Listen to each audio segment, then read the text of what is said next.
All right, we're back at it. Another episode of Bull of MLM Network Marketing Warfare Podcast. This is Dominick Izzo. Hope you guys are doing well today. The purpose for the podcast is we got a bunch of serial entrepreneurs, right? And in my niche, my area, the network marketing space, 2020 and 2021 just was a phenomenal year for the industry, where all of a sudden, all you people who laughed at us for the last God knows how many years, oh, you're doing that pyramid scam. Now you saw, I better get involved with this. But the problem is the industry was saturated with people who were the shysters, the scumbags, the get rich quick. And oh my God, all you need to do is talk to two people and that's not it. So the purpose for this business or this podcast is to have you a little bit more of a discernment. Should I get involved with this? Should I look at affiliate marketing? Should I look at follow direct sales? Should I start my own programs? It doesn't matter. My philosophy for this concept is Macy's and Gimbals. For those who are kind of like my era, who grew up on Miracle on 34th Street with Natalie Wood. If Macy's doesn't have it, we're sending you to Gimbals. We don't care. That being said, I want to bring the conversations to you for whatever you do to find your passion, to fuel your entrepreneurial spirit. I have Jen Carrasco with me today. Thank you for taking the time out to join and fumbling with me behind the scenes for our pre-production. Guys, as usual, I'm going to read the bio, right? Jen and I had a very, very, very brief conversation. Again, I don't like interviewing my guests beforehand. I want to learn about them as you learn about them. So these are fun, real, organic conversations. This is Jen Carrasco. She's an entrepreneur, professional EOS implementer, NLP, neuro-linguistic processing. Oh, I should basically just hold still while I talk today and not have you look at me or hear how I say. Apex executive coach, Arite Syndicate. Did I pronounce that correctly that time? Syndicate, yeah. Syndicate founding member, best-selling author, Forbes Coaching Council, The Connector, and your website is jencarrasco.us. I did a little bit of diving deep, and I'm like, all right, this is a fucking conversation I need to have, because I love that, that being a part of the real people who have done the work. And so this is a learning podcast for me, and everyone who's listening is going to get some good content in the process. Number one, thanks for joining. I appreciate that today. Number two, fill in the gaps. Give me a 360-degree view of who you are outside of that narrative, and let's find out and dig who you really are today. All the labels that we give ourselves. Shit. I am a determined woman. That is me in a nutshell. If I put my mind to it, I am going to succeed, and I will push on and keep doing. So I'll give you a little background about myself. At age 24, I bought my first $1 million company as a single mother. And I worked extremely hard. I worked with, so I own skincare clinics. It's not listed on there, but I own skincare clinics. And at age 24, I was working with her for 4 years. And I was cleaning houses on the side and working for her because that's all I could do. And about 4 years into it, she saw my drive and she offered me her company. She wanted to retire. And I remember everybody telling me, you're crazy. What happens if you fail? And I thought to myself, okay, if I fail and I go bankrupt, I end up back with my mother. Like, we're good. And I figured it out. And from there on, I just kept going. And I think it all comes down to listening to yourself, pushing through and doing the things that feel good to you and actually honoring them. And I'm going to get a little woo-woo, but it's your sole purpose to be there, right? Listening to that and not listening to others, which I feel like, has definitely been within the last 2 or 3 years. People listen to way many other opinions and what people think rather than listening to the inner voice and themselves to keep pushing. We'll talk about that today, because what social media 100% does is has created, listen to the gurus, and there is almost a false sense of anybody could do anything at any time, which to some degree I believe in, right? I'm 5'7", and there's no way in hell that I could have played in the NFL. I'm sure I could have tried out for it, but I thank God I didn't have that people around me. Oh, you can do anything. No, you can't, dude. You're never going to play in the NBA. It's just not going to happen. But when I did set goals, they were outlandish, outrageous, just extreme goals that I knew were beyond my wheelhouse. I wanted to do it, so people wind up supporting me on it. When you go from employee to business owner for your first step, that's not a normal transition. Because just because you're an employee there doesn't mean you can run the business. I mean, how many of us who worked in bars or retail said, oh, we know how to do this business better than the owner does, but we didn't know the behind the scenes and whatnot. What was your frame of mind for tackling that very first, all right, I'm going to own this business, I'm going to buy this from her? How, did you really think you were qualified? Or if not, were you like, I'm going to be qualified? What was your mindset for that? I think my mindset at there wasn't fully conceptual of the whole aspect of actually how to run a business properly. I just knew hard work. So let's give you a scenario. I was into the company, 2008 hit, the market crashed. Guess what happened?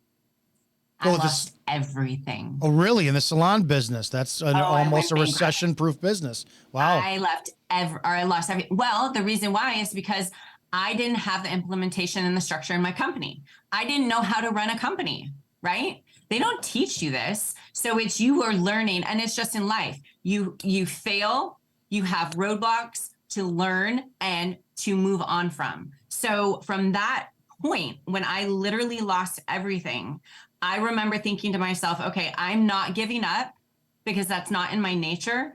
I turned around, built it back up, but did all of the research that I could have done. I mean, read the books, did everything that I needed to actually go forward, set a plan, have my KPIs, have everything organized, because I didn't understand that in the beginning, right?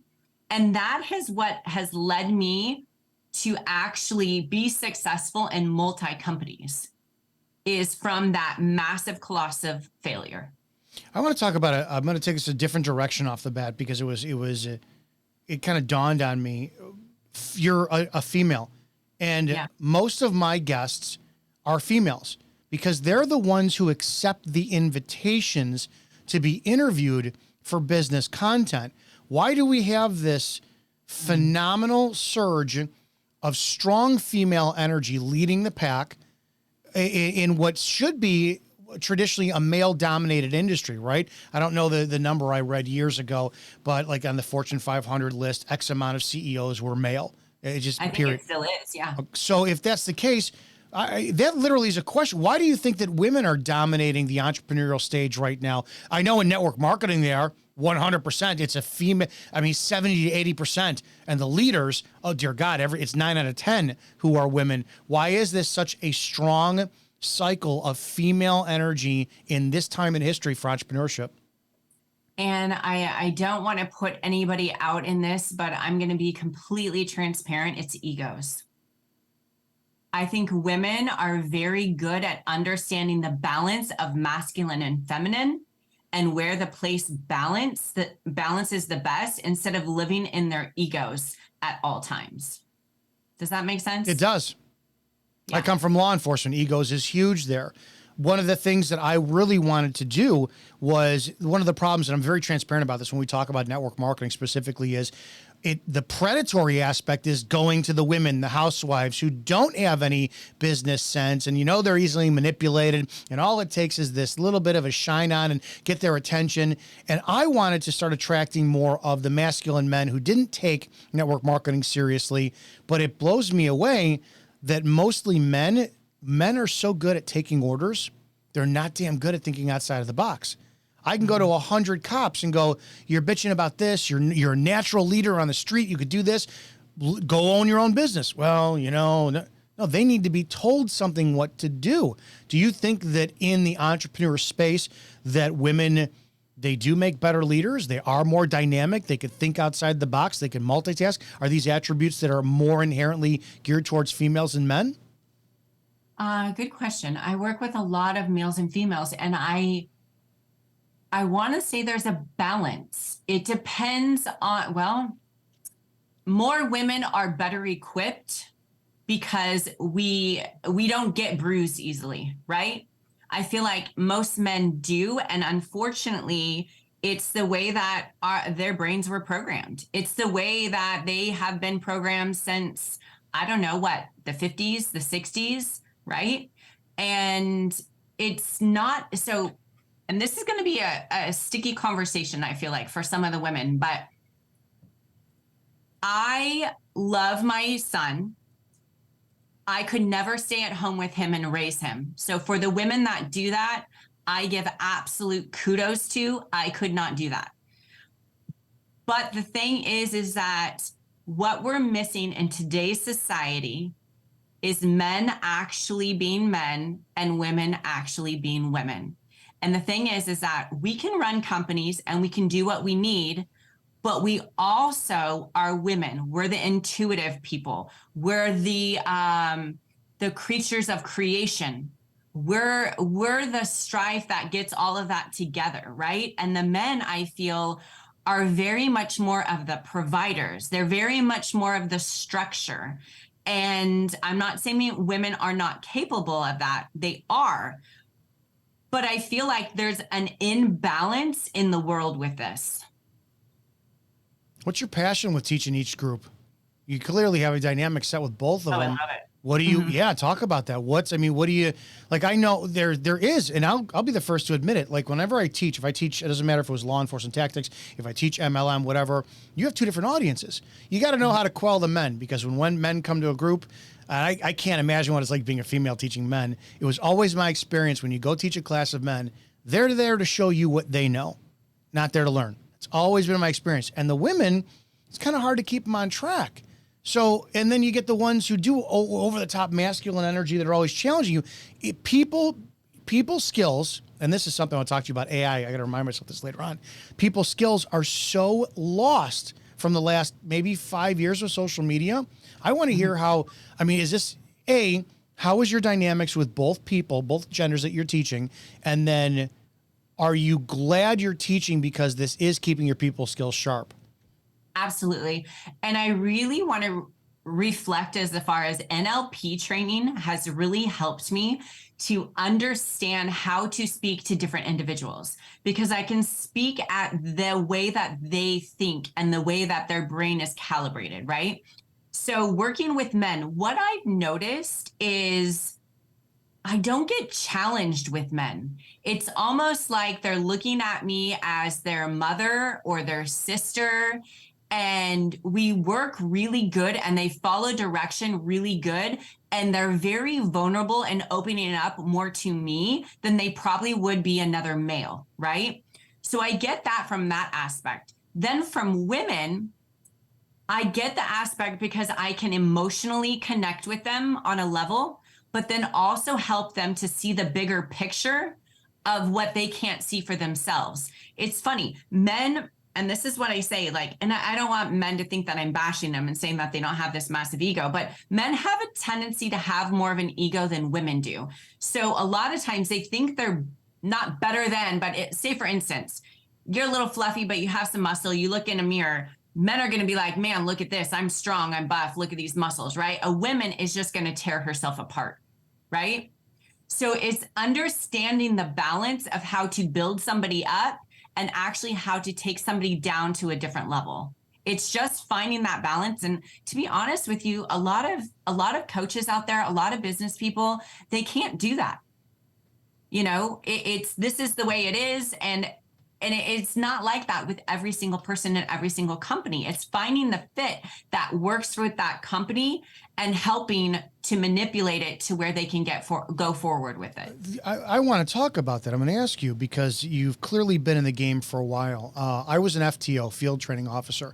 And when we went through our certification, we had a class of 40 cops, lieutenants, sergeants, patrol officers. And the first thing that the training officer said is, the phrase, because I said so, has to leave your mouth.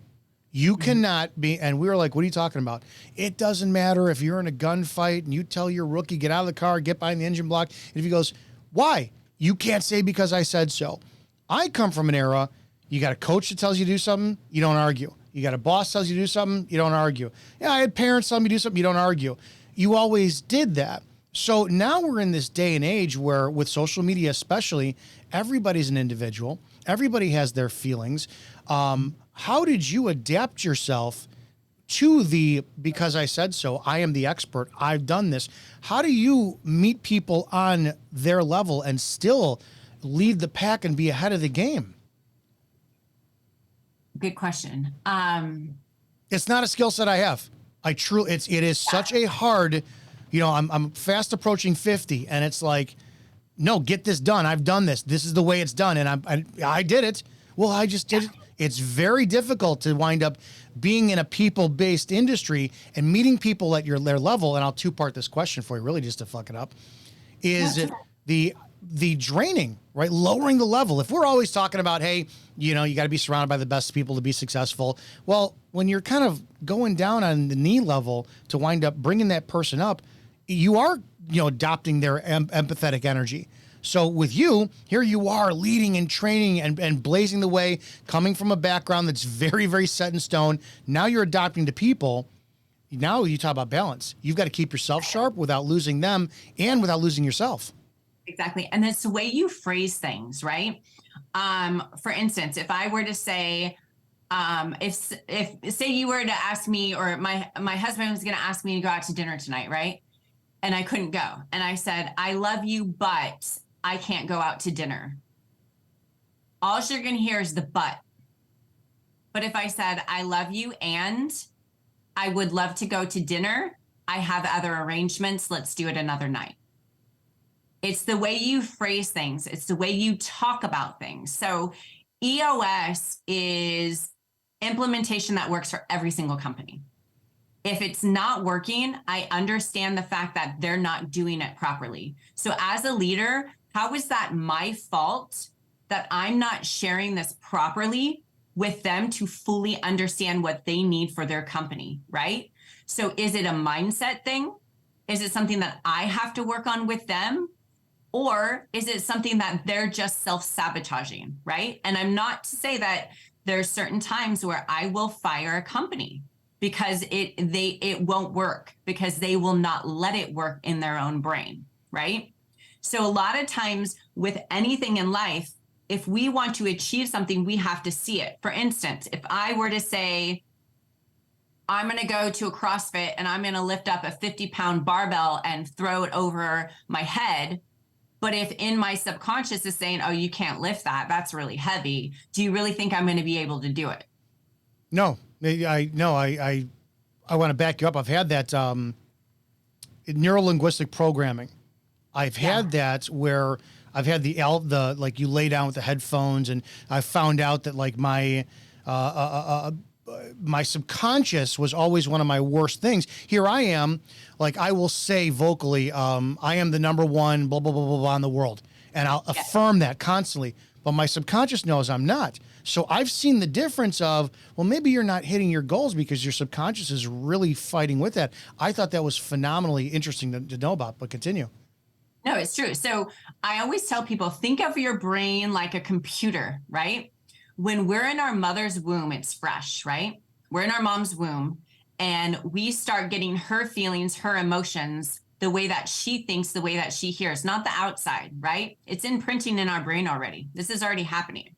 Then we're born. Then we start getting imprints of what's going on within reality and what's happening without even being able to verbally speak, right?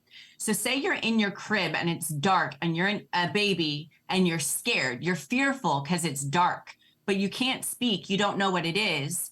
Then you're at age 5, your mom's talking to you and your mom says, oh, don't fear that, that's okay.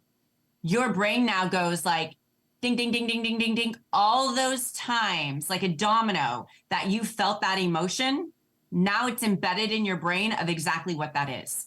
Does that make sense? It does. And it was biofeedback that I had done.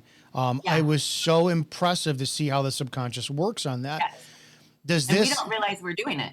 How does this, you're really generating a ton of questions for me, because now it's like I'm going, all right, now we live in a day and age where, the phone is our bubble and it's everything, and there's no external stimulus, and our belief system is formed by whatever we project ourselves out at.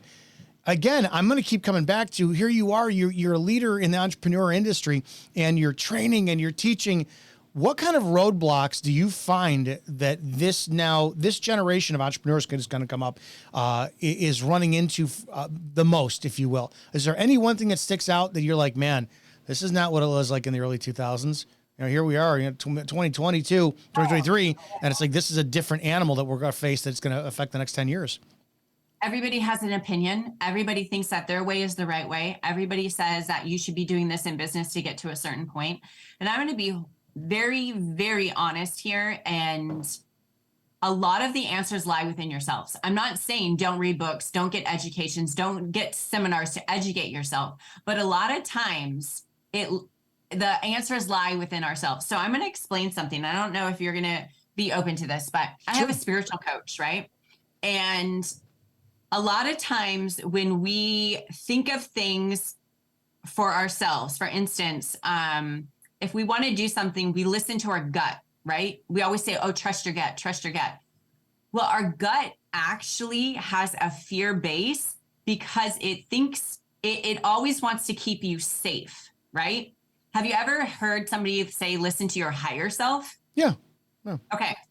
So this is what she taught me. And I thought this was like phenomenal. So it was when I was actually reorganizing my coaching prices, right? And I was like, well, I think I'm going to charge this price for my coaching prices. And because I felt like it would be safe for everybody, right? And it's safe for me because it's, anyway, I felt safe with it.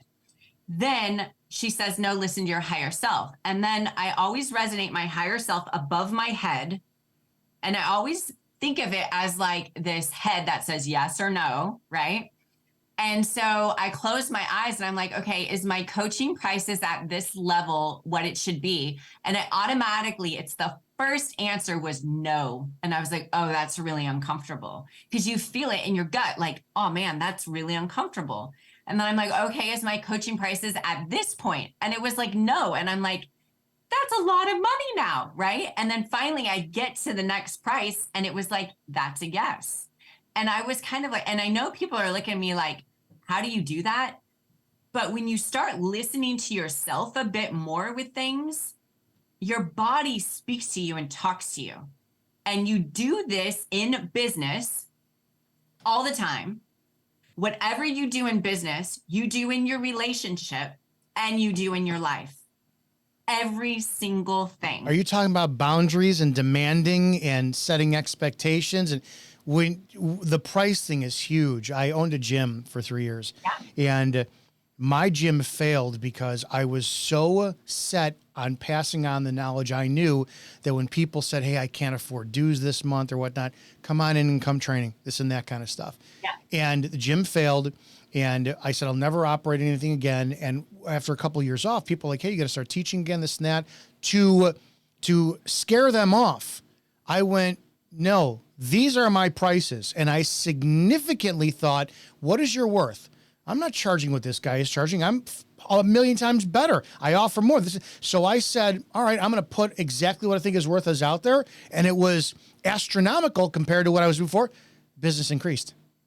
Yep. Business increased. Now, is that because what I'm projecting energy, I'm manifesting, I'm showing my worth and my value, I'm attracting? What is the purpose of that? You're showing your worth. You're attracting what you're worth. Your true inner being in yourself believes that you're worth this. And to be honest with you, when people go to buy something, if it's a little bit more expensive, they personally think in their head they're getting more for that value of what they're supposed to be getting, right? So it's almost like, or not what they're supposed to be getting, but the fact is I'm paying this. So now they're going to be committed to do what you say, and you're going to get better outcomes, right? And you're going to have people that are going to actually work with you versus people that are not going to do what you say. I don't want to give away too much of what you're doing. Like I know that you teach this and you train this, and I want to be very careful about not having you give away the farm. So I really appreciate this stuff. Yeah. I want to go back to a couple, we talked about, I was going to mention AI. One of these things I've seen lately is Chat GPT, which I was 5 years ago, I spoke to a guy who was an economist from India, and he goes, if Americans don't figure out how to pivot within the next 5 years, they're going to really not know how to make money. And I was the traditional, you trade your time for dollars. I go to work, I got this. Yeah, the gym was a hobby for me. I didn't see it as a business. At the time, I also had a YouTube channel. That YouTube channel was generating income, but it did not make sense to me. You put up videos, you go to work, and the videos keep playing, and you're making significant. You're paying for your gym with this. This is ridiculous. So I couldn't comprehend that. Fast forward to now, and you see things automated, like what AI was started back with the kiosks at McDonald's that alleviated the $15 an hour job for the person to punch in your order.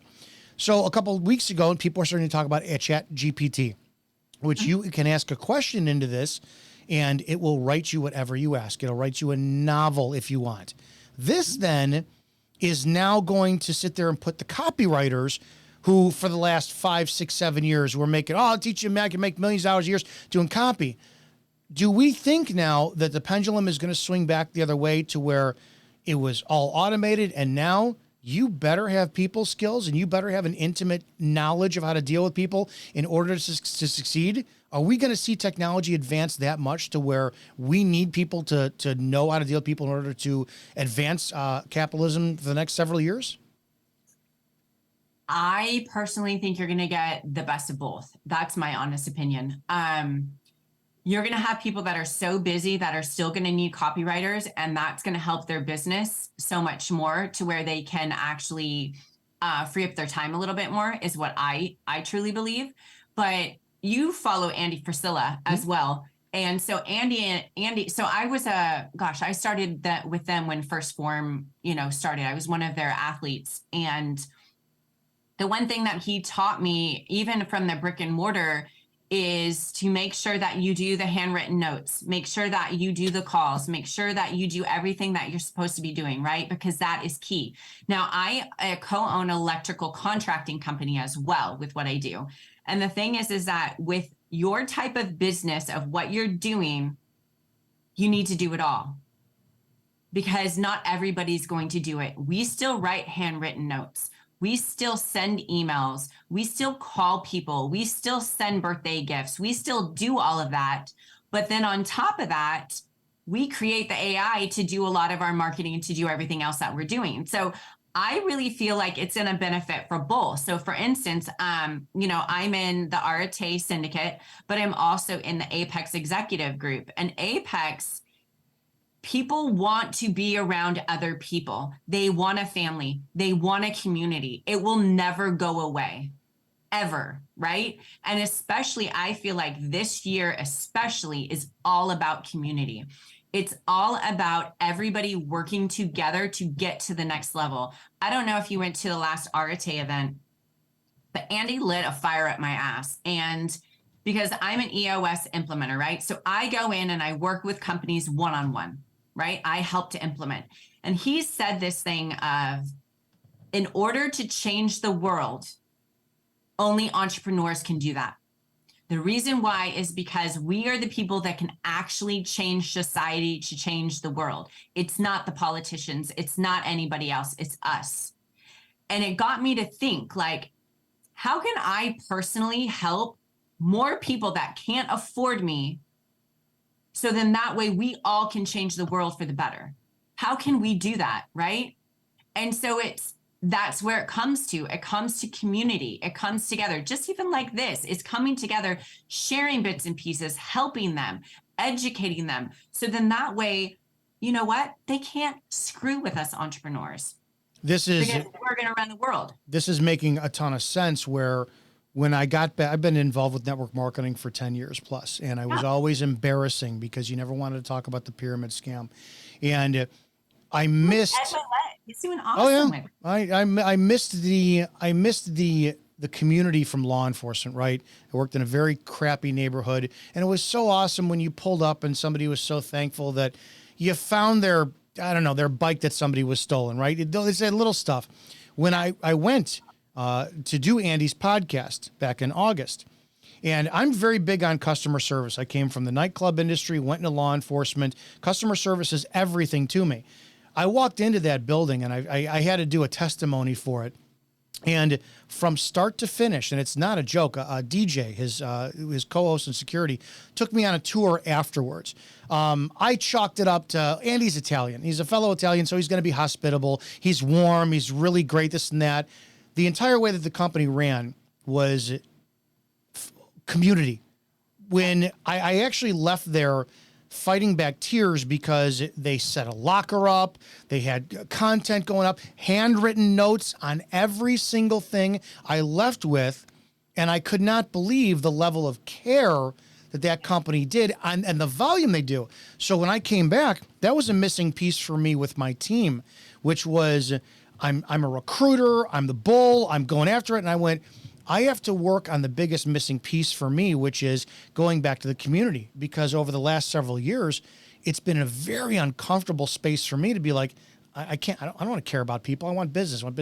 What Andy's format, because you even order something from them, your receipt that comes with, it's got a handwritten note from whoever sold it for me. So that community, hearing that from you, the community is going to be going forward to move the wheels of this.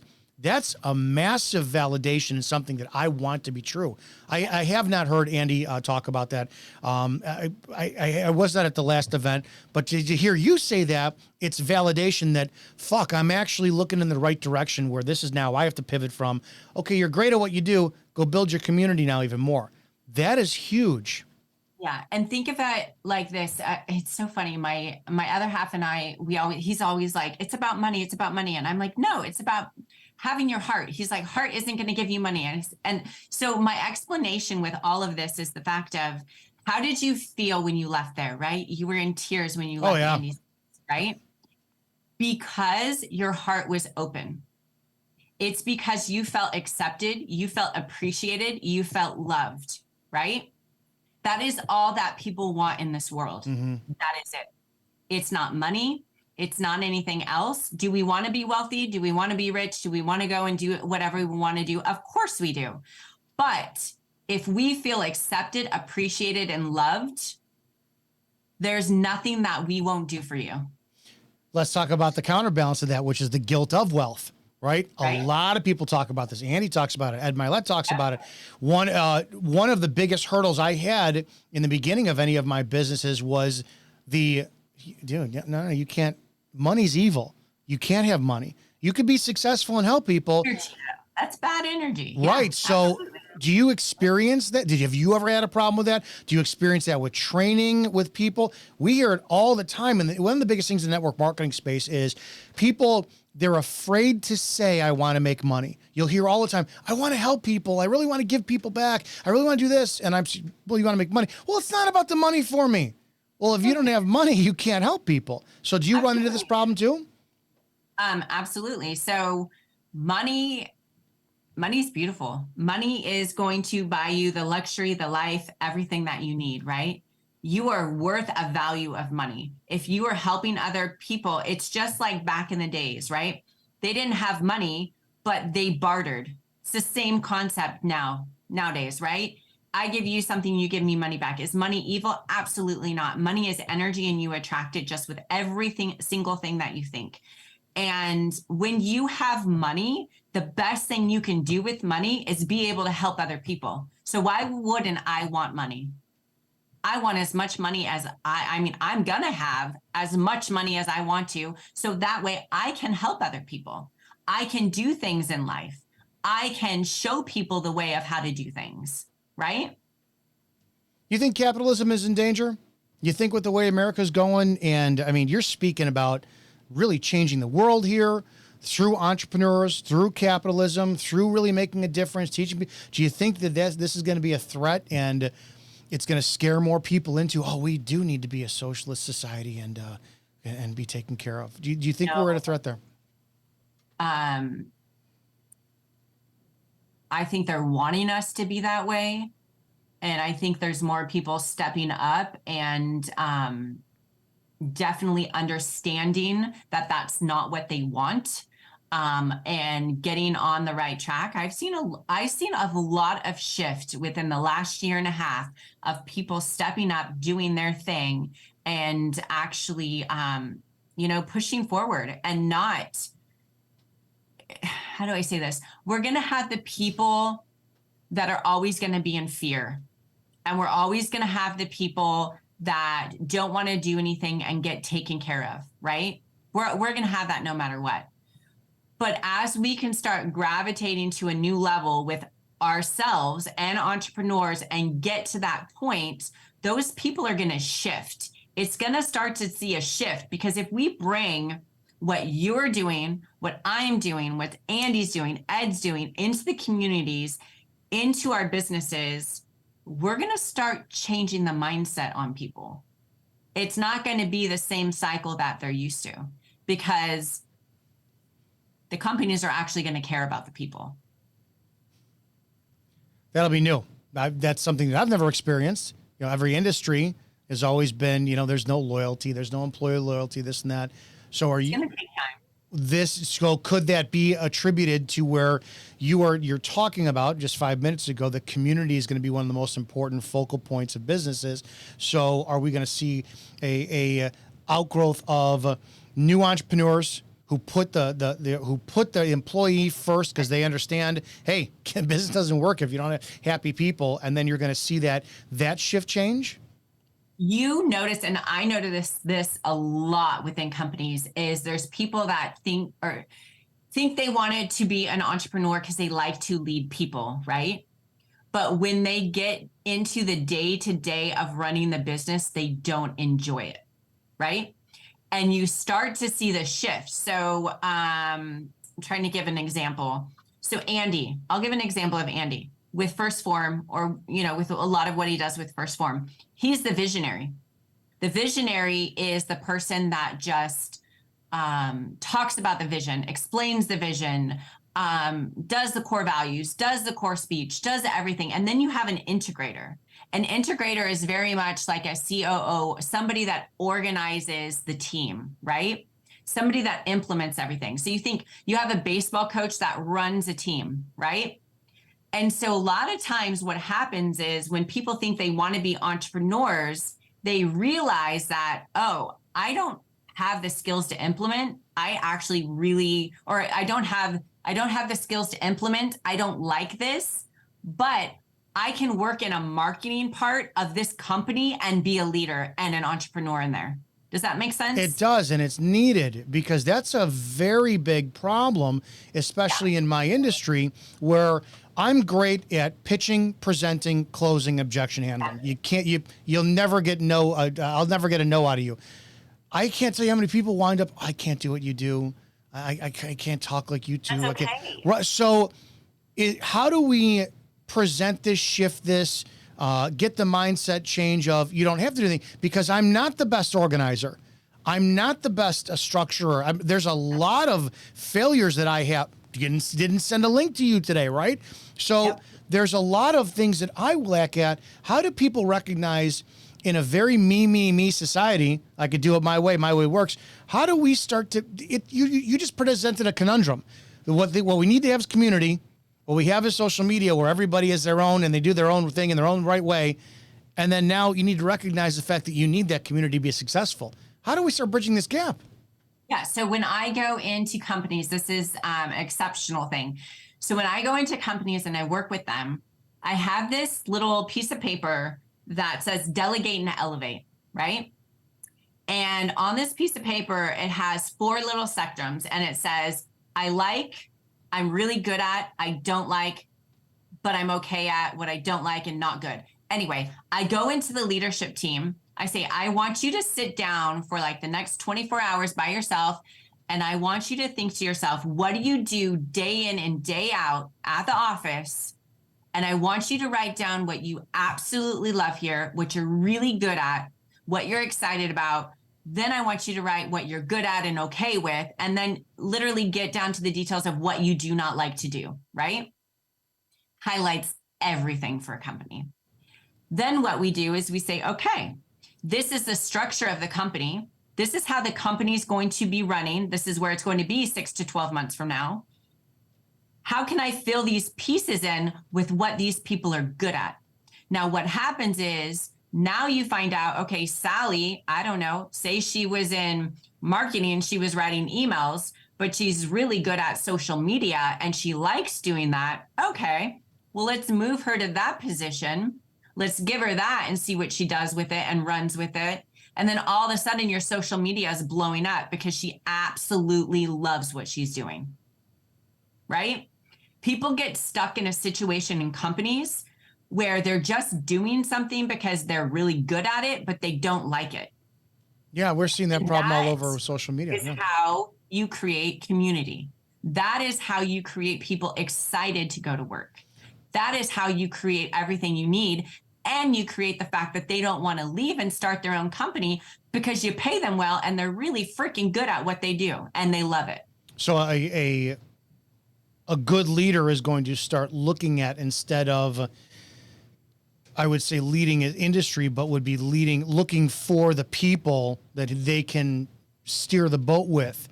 We need to come back to that basic skill on that. Absolutely. Touch a little bit upon NLP. I want to hear, because whoever doesn't know about that, how did you get involved with that? First time I heard about it was about 10 years ago, and I was like, oh, this is great skill set that would have applied in my job. Fantastic. But talk about that and give everyone an overview. So I have been on my inner journey for the last 2 years. I had a traumatic event happen to me 10 years ago. I was actually getting ready for the Arnold Australia. So I'm a pro competitor. It's getting ready for the Arnold Australia, and I came down with shingles. I was going through a massive divorce. And then about 6-7 years ago, which was 2 years ago, my time now, looking back, I had a massive thing happen to me in my life, and it struck me down again, and I got shingles all over again, right?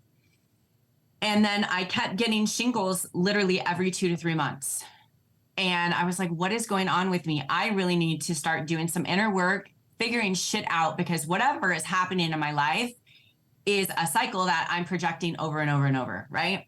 So I started to do a lot of inner work within myself and getting a lot of clarity on certain things. And then within EOS coaching, I interviewed a company, and they hired me to come in and start working as their EOS coach. And it was with NLP work. And working with them, I mean, they just highlighted a lot of stuff. And then he reached out to me one day and said, hey, I would really like you to come to this course. I think you would be really good at it. And I think it would be good for all of the companies you help. So I went for a week-long course in this. And I learned all of the cycles, everything I was doing within my own brain and subconscious or unconscious of what I was actually doing. And it triggered of exactly why I got my shingles, where it came from, how the disease formed in my body. And it was like a light switch. And I was like, oh my Lord, I get all of this now.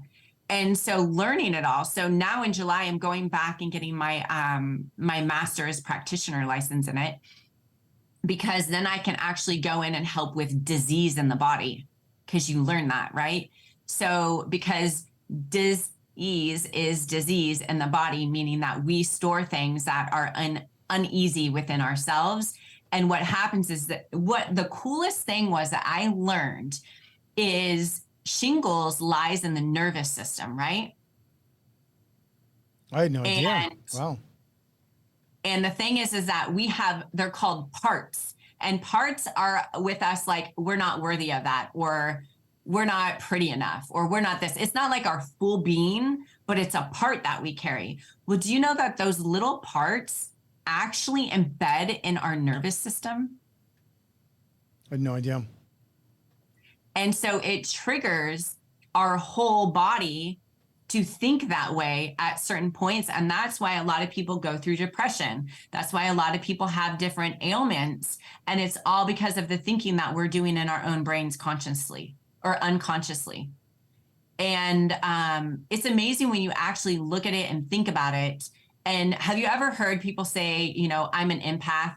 Yes. I this and that. Well, what it is that it's not that they're an empath. It's the fact that they were so traumatized at such a young age, they learn how to read people's emotions and read certain energy, because that was the only way that they could be protected.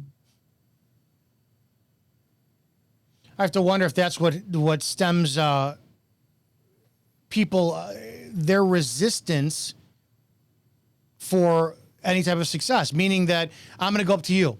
I'm going to approach you. I look at your social media. I'm going to gain a certain thing, and then I'm going to fumble up my pitch because I'm associating the way that you're looking at me or not looking or interacting, and then I'm going to form my own opinions, prejudge, pre-assess. That's it. So this is, do you offer this type of coaching with your program? I do. Yeah. So people I need to reach. commingle it. Yeah. I commingle it a lot. Yeah. This is a huge thing because what do we hear all the time? This is so much more deep rooted than, well, don't pre-qualify. Well, we know why people are pre-qualifying now because it's a projection. Talk about your program. I like to spend the last few minutes closing out solving problems. Yes. Talk about your program and what you do, what you special, what your passion is, everything. Just lay it on the table.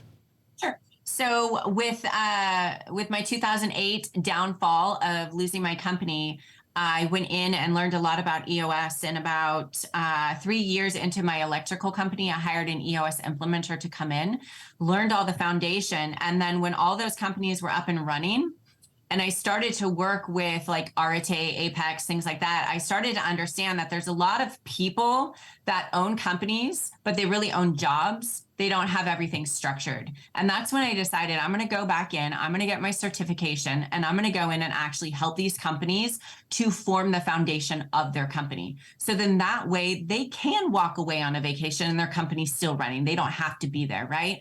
So I'm like the foundation girl. I'm the blueprint girl. I'm the KPI girl. I'm the core values girl. Like I go in and we foundation it all. And then what I started to do, especially after the Arete event with Andy, is I created a group and I only accept 5 people at a time. And it's like hiring me for a day, but you actually get me for 4 months and I implement EOS. I help you implement it. So I will give you everything you need and you self-implement it for your company. And that's for the people that really can't hire a coach, right? They're not at that point, but we need to help them. And so that's what we're doing. And then to top it off, I threw this in about a year ago. I do retreats for women. So about twice a year, I take women and we go to certain areas and I do a lot of NLP work. I do a lot of inner work. I kind of stir the pot. I do things like that. And my next one's in February and that will be in Sedona, which it's already booked and full, but we're doing Sedona and I have a lot of speakers coming in, and so it's really good for them, especially when they get back into their companies, when they're done with it. It's like a whole different version of who they are. That's fantastic. And I hope people do the work because I've been to fantastic seminars and my biggest thing was always the discipline to continue what you learned afterwards, which we're seeing more and more now than ever is the biggest problem. We have people who inspire, motivate, but us, we have to discipline and perpetuate that.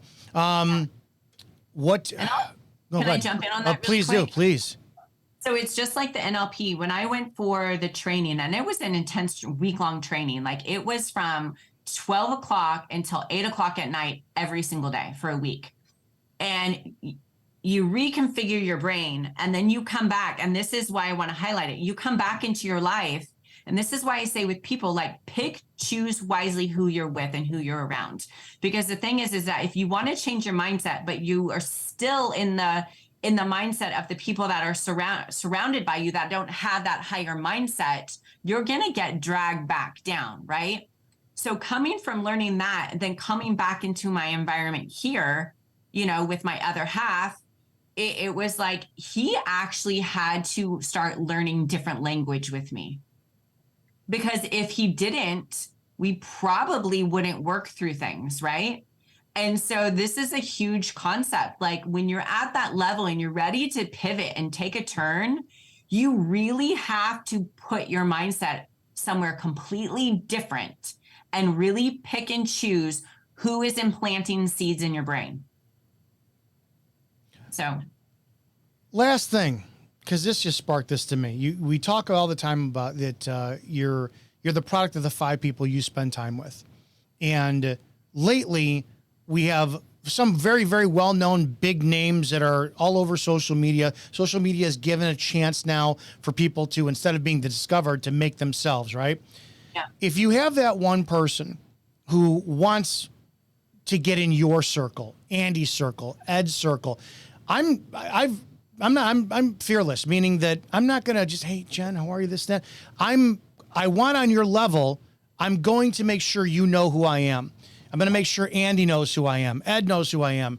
But there's got to be a classful way of doing it. How do you advise people to go after the people they want to be like, to work to get into those circles, but also keep the responsibility of staying in those circles? How do you advise people, listen, you have to do exactly what you did. They to get yourself known. But how do people do that today in a world where attention is just, it's currency? I'll give you 2 examples. So you need to always give before you take with anything.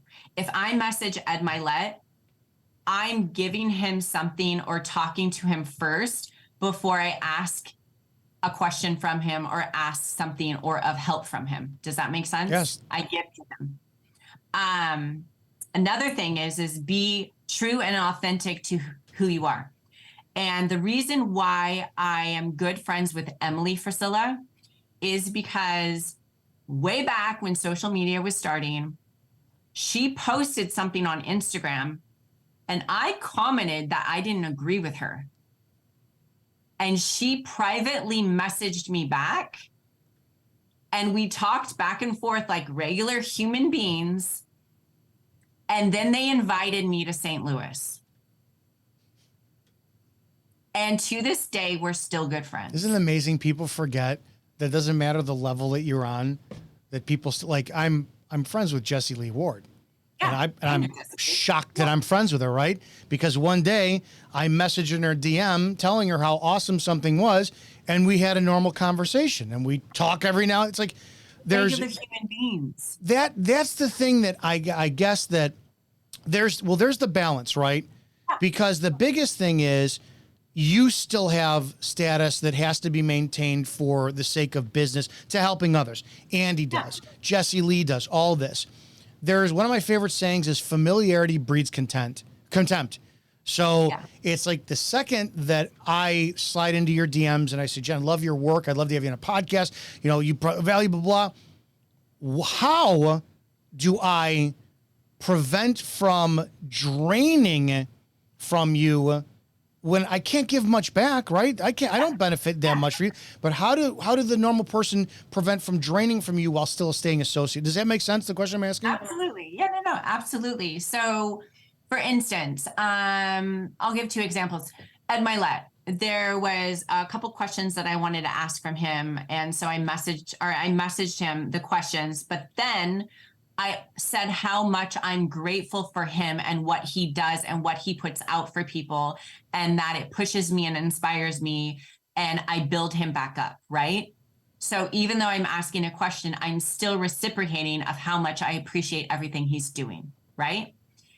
And then, for instance, like with Emily, if I message her something, like I just did this recently, I was talking to her about someone and it was about EOS, and then what I do is I sent her a handwritten card that just said, thank you for taking your time. I really appreciate you. I love you. I miss you. I can't wait to see you one day, blah, blah, blah, blah. Send it to her, right? It's those little things of appreciation. Yeah, that's all it is. I found that you have to give what you can give. I can't do anything for Andy Frisella. I told him flat out, I said, I could never repay you. I said, the only thing I can do is, I don't care if your entire staff wants it. I will come down there and give you guys an entire day's clinic for the martial art I teach on me. That's how I got to pay it back. Absolutely. What I love about this conversation was I got exactly out of this what I was looking for, which is the theme of this was community. 100%. You have just affirmed and solidified my thought that we need to start focusing more on community to progress. And that is probably one of the most uncomfortable things that we've seen the last 2 years because it's been divisive in politics, been divisive in stay at home. We don't meet anymore. We go to Zoom calls. Businesses are shutting down because you have just pointed out that the most crucial thing that's going to progress us into the next decade is community. So that's fantastic. Tell everybody, go ahead, please. Okay. And it's also the mindset of not everybody's right, not everybody's wrong, right? And I was the first one to say, you were wrong. Don't go do this. Don't listen to them. Don't do that. But you know what? As I start looking back and I start thinking and I start evolving, I understand, well, you know what? That's the way that they were trained. Like, how am I to tell them they're wrong with the way that they're trained? Like, there's no way their brain can even understand a different side, right? And so it's actually taking yourself and maybe just even positioning them on the different side to understand where they're coming from, not meaning that you have to agree with them, but that's how we build the community, right? I mean, that's how we go. Like, we all want what's best for everybody. We don't want what's actually happening right now. None of us want this shit. And so just understanding, like, okay, you see it from this point, I see it from this point, but it doesn't mean we have to be enemies over things, right? And it took a lot, I feel like, of myself just to grow up and understand that. Oh, it's uncomfortable. It's a very stubborn, uncomfortable place to be, especially when we come from a very competitive world. Jen, plug your website and drive everybody to whatever traffic platform you want them to go. Yeah, you can find me if you Google. It's just Jen Carrasco. Honestly, I'm kind of everywhere. So Jen Carrasco, Jennifer Carrasco, you will find me. I will pop up. Outstanding. You offered some phenomenal value today. This is a great conversation, a great learning platform. Guys, make sure you share this. Make sure you take notes on this podcast. Make sure you follow Jen on all social media platforms. This is great content that we all need. This was another episode of the Bull of MLM Network Marketing Warfare. Again, I want to get some of these brilliant, incredible minds in here. They're going to help no matter what business you're in, or guess what? Probably a relationship too, because everything that you said today can be applied in a connection. Guys, have a great damn day, and we'll see you on the next episode.